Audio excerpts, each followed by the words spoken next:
Throughout the ages, spiritual traditions from ancient cultures have spoken of the experience of Kundalini awakening.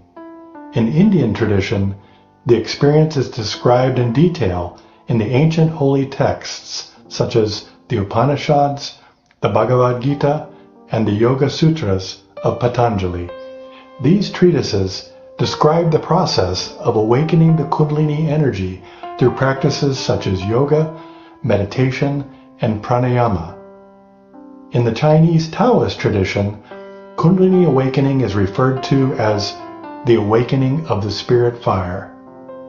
Taoist practices such as Qigong and Nigong involve the cultivation and circulation of the energy throughout the body to achieve spiritual awakening and transformation. Even the Christian mystics speak of the process of Kundalini awakening, though by different terminology. They describe the experience of the awakening of the Holy Spirit and its manifestations as tongues of flames over the heads of the apostles during the Pentecost. This experience has also been described by great saints of the past, though the means to achieving it and attaining the state of self-realization was never fully explained. The Indian Vedic scholar Adi Shankaracharya in the 7th and 8th century AD wrote explicitly about the awakening of Kundalini in his treatise Saundarya Lahari. The Maharashtrian saint Gyaneshwara in 1275 AD described Kundalini in the 5th chapter of his famous book Gyaneshwari. In the Tao Te Ching, Lao Tzu described Kundalini as the spirit of the valley and said that the spirit of the valley never dies. In the ancient tradition, the experience of the awakening of Kundalini was granted by one guru to one disciple, but only after many trials and tests, called as tapasya in Sanskrit, to prove one worthy. At the end of a lifetime of practice, perhaps enabling the opening of 1 or 2 chakras, there was no guarantee that the disciple would attain the state of self-realization, where the Kundalini emanates from the crown of the head, connecting the individual to the all-pervading power that sustains and integrates all living things. It was not until the modern times that this all changed forever, through the efforts of a singular spiritual leader.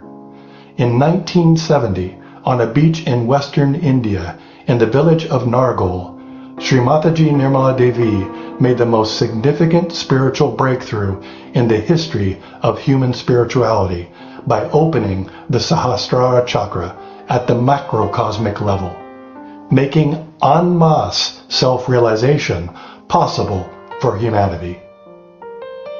Unlike any before or after her, Srimataji was able to awaken in literally thousands of people at once the dormant spiritual energy known in Sanskrit as Kundalini in the sacrum bone at the base of the spine.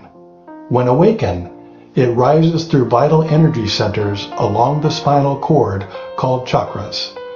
As the Kundalini passes through the fontanelle area, called as the Sahasrara chakra, we can feel a cool breeze above our heads and in the palm of our hands as we enter a state of thoughtless awareness, peace, and oneness known as self-realization.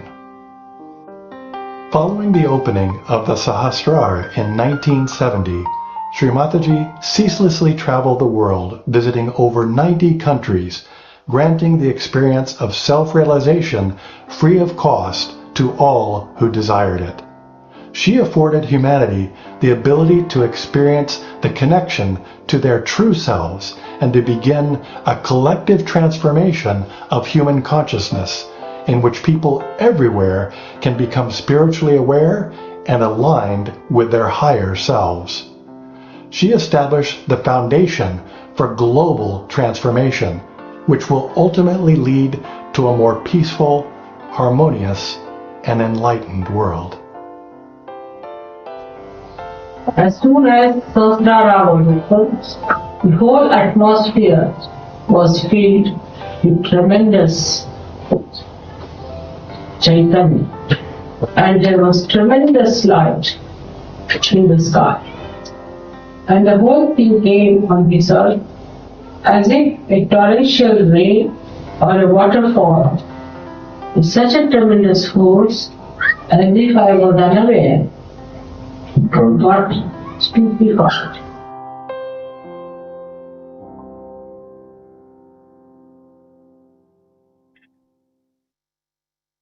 This is truly a significant moment, and we are all very, very fortunate to have received our self-realization. So with this feeling of gratitude, let's go on to our meditation and futsog. Let's sit comfortably where we are. First, with our feet flat on the Mother Earth and our hands open on our lap, palms upward. Before we put our feet in the water, let's just take a moment, close our eyes, and allow our attention to come inside onto our Kundalini at the base of our spine.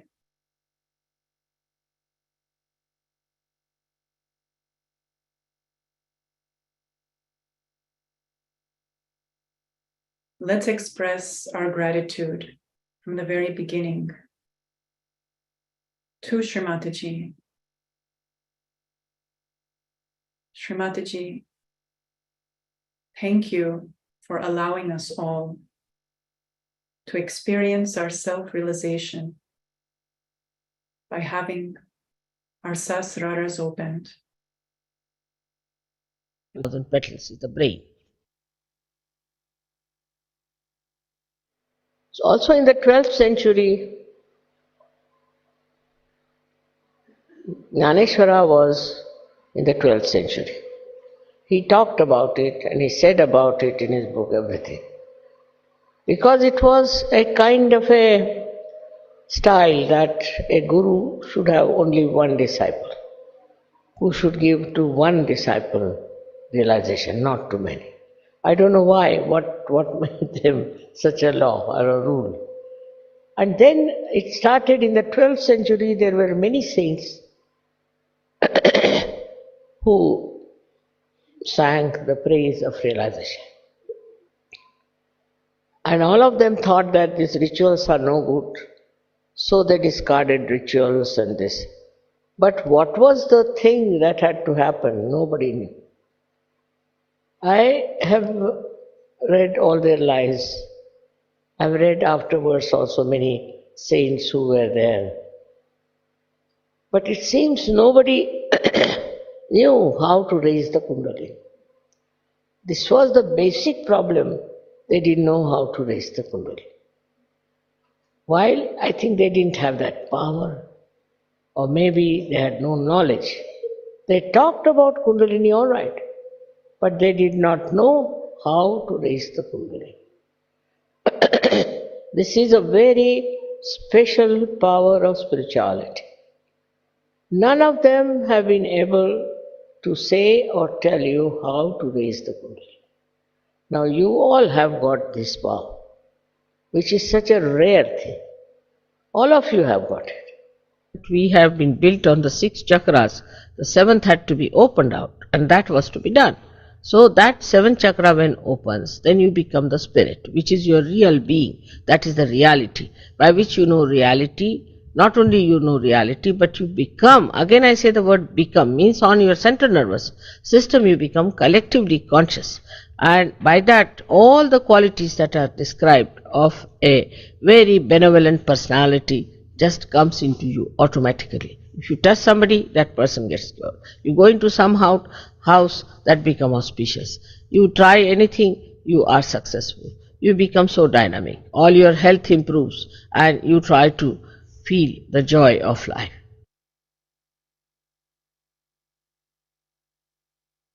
All over the world, I find, when I was a little girl, that they are completely ignorant about how to find the truth.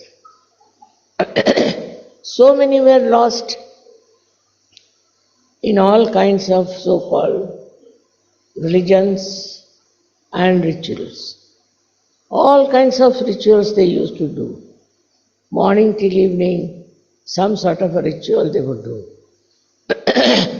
Whether they were Hindus, Christians, Muslims, they all believed that by doing all these rituals, you will achieve something, that you will know the truth, that you will get your self realization. All such seekers went to wrong people and to wrong directions because they were really seeking from their heart. So they were very misleading, and they were misled into such horrible black areas that they did not know what they were seeking, what they are supposed to seek, what they have to have. As soon as Sahasrara was open, the whole atmosphere was filled with tremendous Chaitanya. And there was tremendous light in the sky. And the whole thing came on this earth as if a torrential rain or a waterfall with such a tremendous force as if I was unaware and got stupefied. The happening was so unexpected and so tremendous that I was stunned and I became completely silent at its grandeur. I saw the primordial Kundalini rising like a big furnace, and the furnace was very silent but burning appearance it had, as if you heat up some metal and it has many colors. In the same way, the Kundalini showed up like a huge furnace, of a furnace which is like a tunnel, where you see these plants you have for coal burning to create electricity, and it stretched like a telescope. One after another came out like that, and the deities came and sat on their seats, on their golden seats, and then they lifted the whole of the head like a big dome and opened it, and then this torrential rain completely drenched me, and I started seeing all that and got lost into the joy. It was like an artist seeing its own creation fulfilled. I felt the joy of great fulfillment.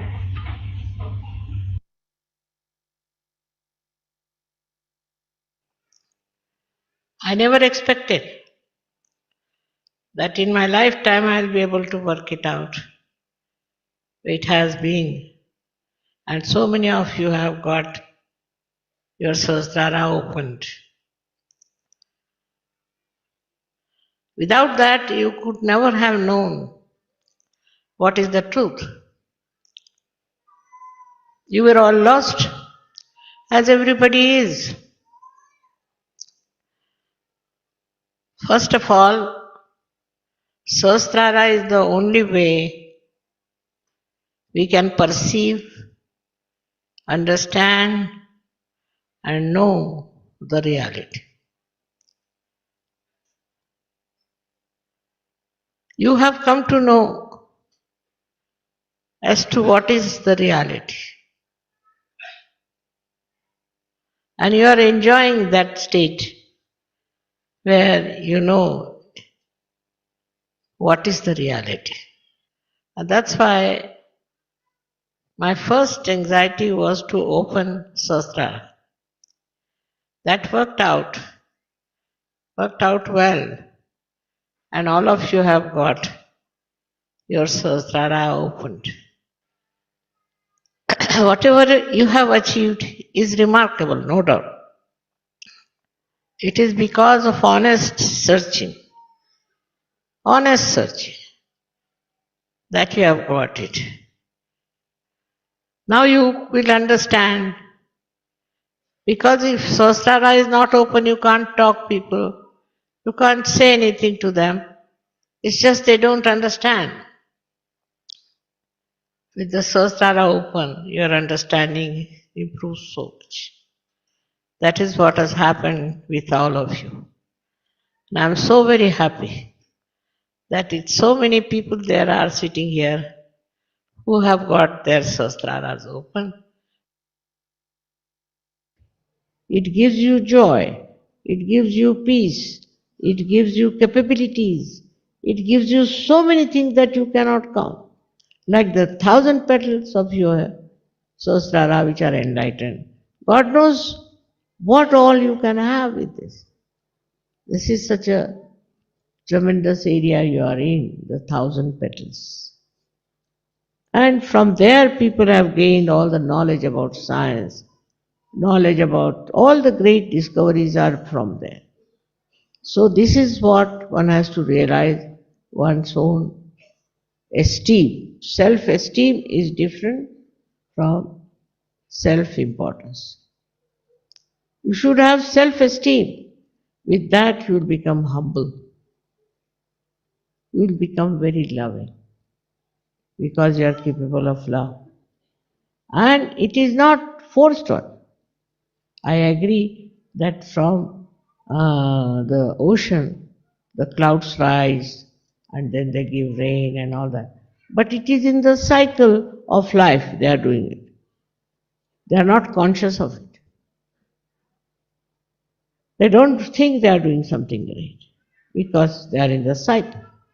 You are out of the cycle and still you are doing work without any feeling of self-importance.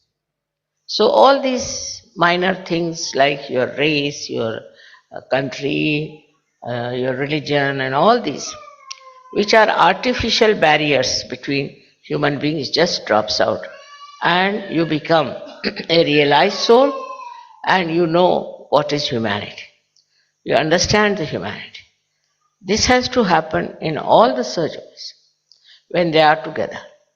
They should understand that we are not no more ordinary human beings. We are special people chosen for a very special work, which is the most important thing today. So whole thing is that this Sahasrara is a global field where we enter in. We enter into a global field, and when we are there, we just become ourselves a global personality.